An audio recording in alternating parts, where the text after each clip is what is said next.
10च्या सुमारास तुम्हाला तो ब्रिज दिसतो तिकडे.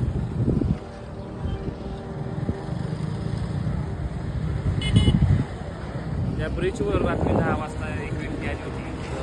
घरातले फुल टाकण्यासाठी पिशवी दिली होती घरच्यांनी. त्यावेळेस जी व्यक्ती तिथं आल्यानंतर त्या व्यक्तीकडून गाडीवर बसूनच ती व्यक्ती फुलं टाकत होती आणि पैसा टाकला आणि ती व्यक्ती नदीत पडली आणि वाहून गेली. तिथून वाहत ती व्यक्ती आपण ज्या ब्रिजच्या सध्या उभा आहोत त्या ब्रिजच्या खालून व्यक्ती वाहून गेली. 2 दिवसापासून पाण्याचा प्रेशर जास्त असल्यामुळे जवळपास 15,000 क्युसेकनं पाणी सध्या येत आहे. तर आता सध्या आपण पाण्याचा प्रेशर कमी केलं, सध्या 300 क्युसेकनं पाणी सध्या येत आहे. तर आपण इथपासून आता आपलं शोध कार्य सुरू करणार आहे आणि आपण त्याची ती बॉडी शोधणार आहोत.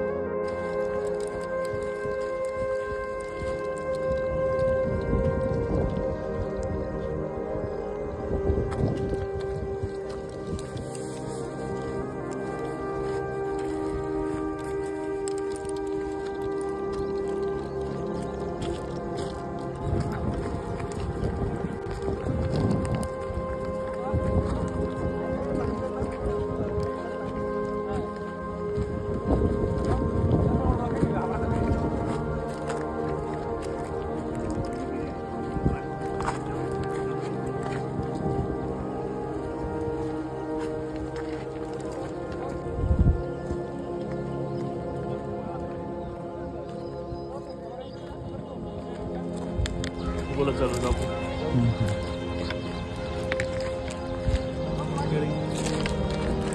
आपण आता सध्या वाघापूरमध्ये आपण इथं ब्रिज दिसतो तिकडे. त्या ब्रिजकडून आपण 5 निघलोय आणि आता आपण खाली जाणार आहे चेक करत करत. कारण की पाण्याचे लेवल काल इथपर्यंत होते असं बऱ्यापैकी गेली निघली आणि बॉडी 5 दिवसात बॉडी जाणार साठवलेली असते.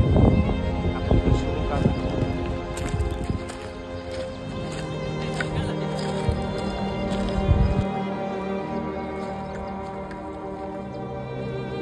त्या साईडला जायची काय गरज नाही.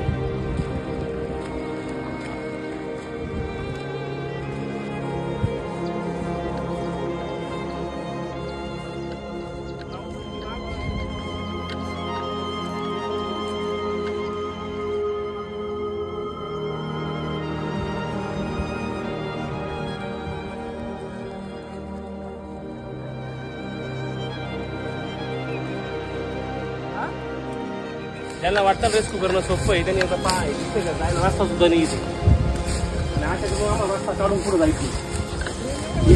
सध्या खाली नाही तर पाण्यातून सर्च करते आणि वरतून सर्च करते. कारण पाण्याची लेवल कमी झाल्यामुळं पाणी संपलेलं आहे पण बॉडी याच्यामध्ये अटकू शकते काट्यामध्ये.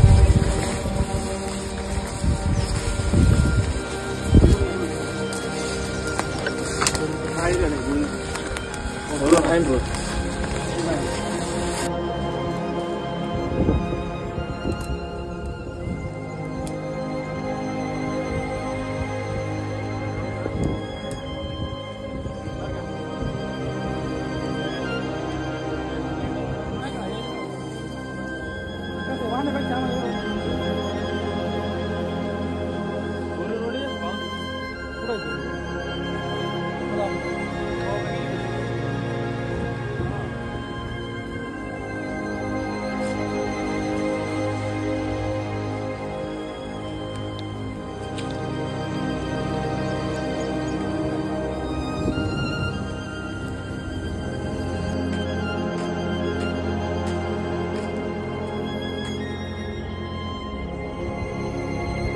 आता आपण सध्या जोरव्यामध्ये आलेलो आहे. तुम्ही पाहू शकता आपली सर्च करणारी टीम सध्या इथे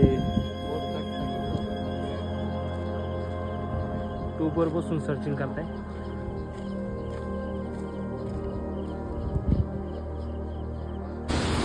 आता आपण सध्या ओझर डॅमला आलो आहोत. ओझर डॅमला आपण थोडं चेक करतोय सध्या.